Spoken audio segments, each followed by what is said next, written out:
Hi, everyone. Thank you so much for joining me. Hopefully, you can hear me well.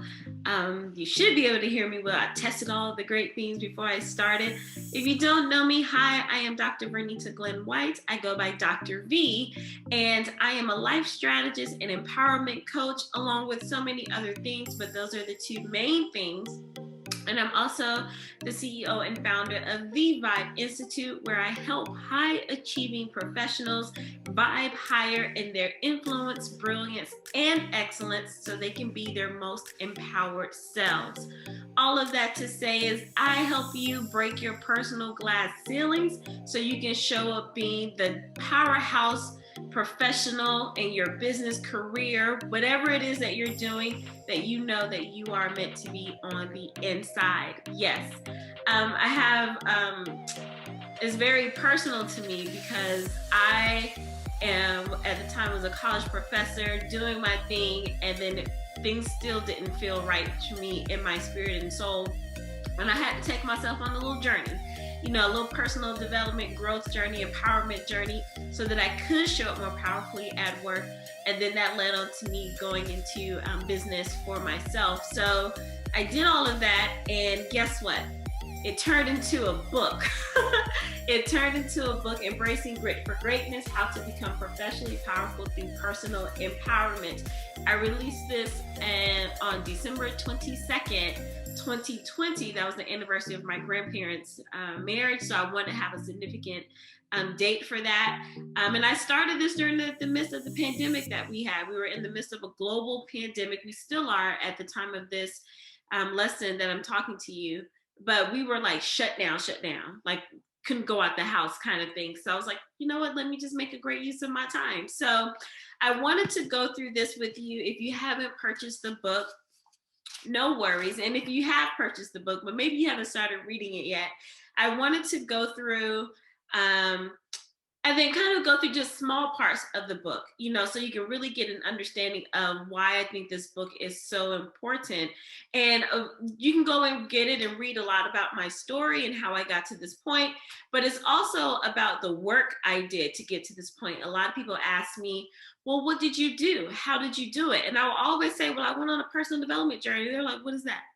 What does that look like? Give us steps. So in the book, like I said, you can read about my story. I broke it down into 5 parts, and these lessons are over the 5 parts, but then I break the 5 parts down even more by talking about big me and little me. And big me was who I was professionally, who I showed up, on the job, who I showed up as this speaker, this consultant when I got contracts or going to national conferences and things like that. And then little me was after I, came from a conference, after I got off the plane, came back to living with my grandmother in her house, in the back room on her couch, just laying there like, woe is me. There has to be something else in life, feeling depressed, all of that. And it's like, whoa, at some point, it was exhausting being 2 different people. So, but I wanted to be honest and share with you that it is very possible for you to be dynamic, and other people look at you and say, wow. And then, but internally, or those that are close to you, they know the struggle and the fight. And then sometimes they may not even know, what it is at that level. I remember my grandmother, she would see me laying out on the couch or not really being motivated to do anything else, but she really didn't understand how deep that depression was, how deep that low self-esteem was, all of that. So I take you through this process. So over the next few lessons, I think it's 10 of them actually, because like I said, I break down the 5 sections and then I talk about big me and little me. We're going to do the grit check-in. And if you don't know what grit is, it's been around for decades, but Dr. Angela Duckworth, she's the one that I really started looking at. She brought like grit to the mainstream, I would say. And it was more than just perseverance. It was more than just reaching a goal. It was doing all of the work, sticking with it, enduring the process, going through everything that you needed to go through to get to the to reach your goal. But then who do you become along the way? Like, it's one thing to reach a goal and it's like, okay, I did it. But then it's another thing that builds up that character. You become a totally different person for the better once you reach that goal. And then it's like the, the process of reaching the goal, because sometimes we just give up, too soon. So having the grit to go through all of the things that comes with reaching goals that are like way up here, because the small ones don't take grit, they just take a little effort, but the true ones take grit. So let's get into it. So the first one, we talk about courage.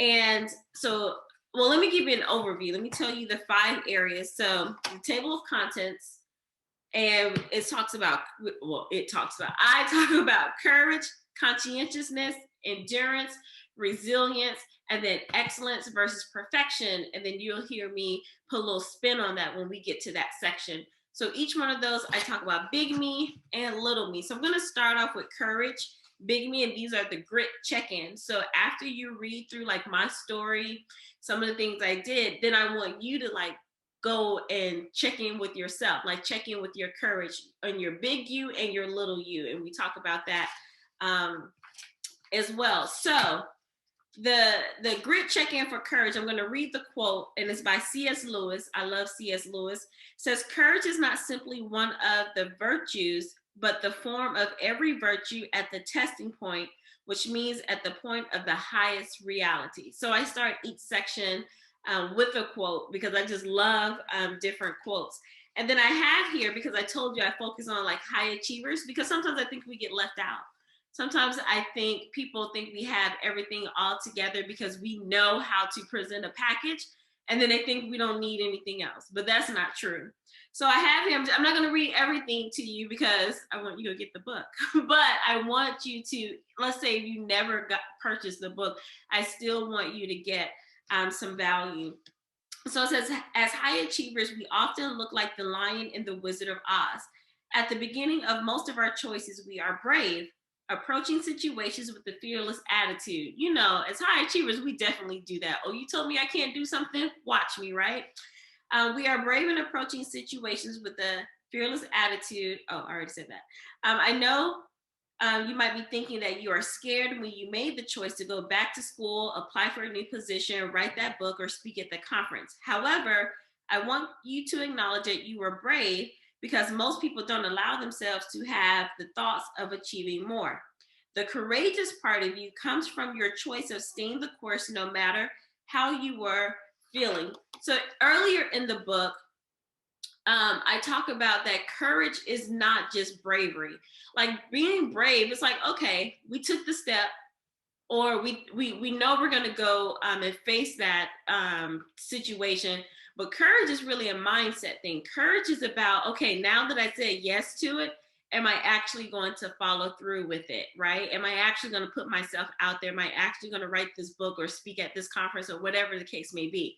So it's brave to have the thought. It's brave to get into the position to do something, but courage is, all right, now what are you going to do now that you're in it? Are you going to stick with it? And then I said I give you some more backstory. And then I said, we make choices in our professional lives because we believe in ourselves and we know that we have a greater purpose to fulfill. Again, this is big you. When I talk about big you and embracing grit for greatness, as high achievers, sometimes we don't celebrate ourselves and acknowledge, what we've done takes courage, and it took us courage to get to those levels. Maybe you started your own business. Maybe you became the CEO of a company. Maybe you became like this surgeon, or you got another certificate.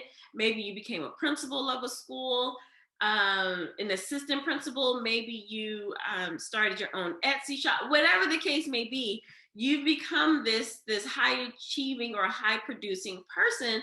But sometimes we just brush it off and say, oh, well, because I've always done good. Or maybe you didn't do good in school, but you knew that one thing you were good at, and it came kind of easy to you. Like you had to work hard, don't get me wrong, but it still didn't like push you if you look back on it. You know what I mean?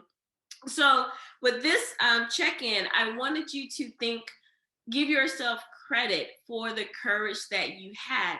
Because if it didn't take courage, then everyone would be at your level. I have a PhD in mathematics education. And I used to be like, well, you know, I have a PhD, because everyone in my circle at the time, there were other students going to get their PhDs and there were other graduates. But once I graduated and got outside of that bubble, then I recognized and realized that a lot of people wanted to pursue earning their PhDs, and either they dropped out or they never allowed themselves to go back to school. So I had to celebrate myself. Like, one, it was brave to say, I think I want to go get my PhD. And I've done other videos about that. And it really was a thought like, okay, it wasn't that deep for, for me. But once I got in, it took courage to like keep going. And it took courage, class after class, semester after semester, comprehensive exams, oral exams, dissertation, proposals, all of that. It took courage every step of the way. So I wanted you to think of a time, and this is also in Grit Check-In for Big U for courage. It says, and I talk about this during my doctoral program, I was surrounded by other doctoral students. So it didn't occur to me that there were other people who wanted to be in my position, but didn't have the courage to continue. See, I just told you that, and I wasn't even like reading it from the book. So it is real.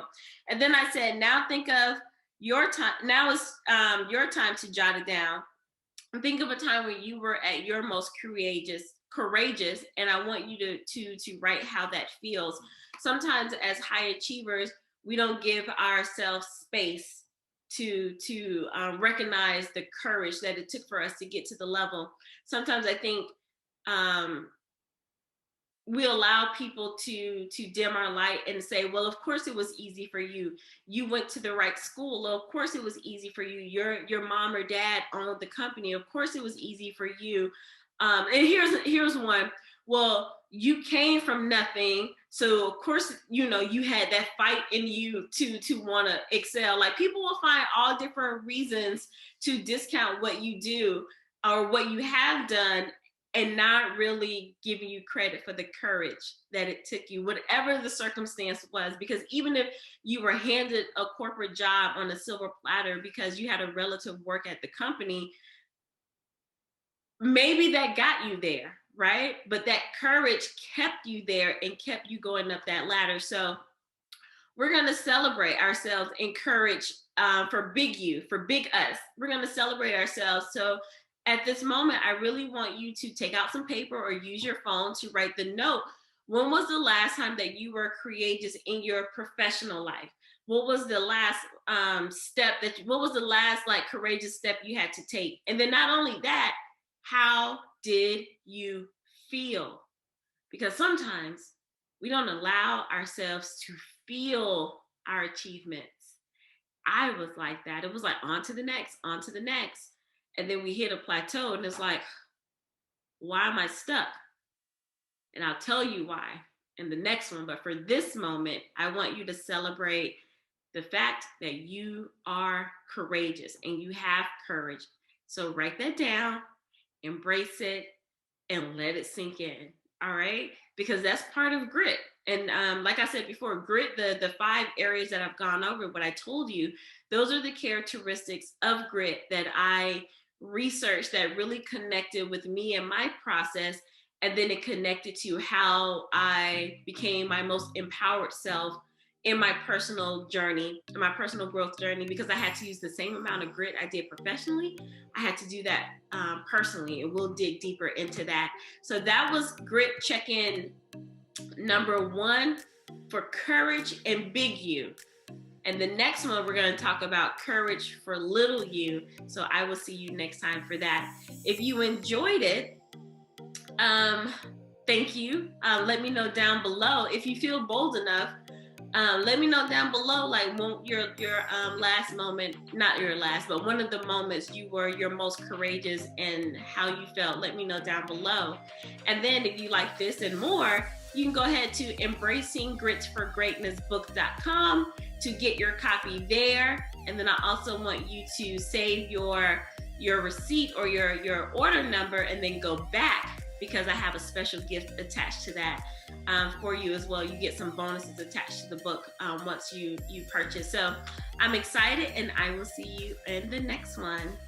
Bye.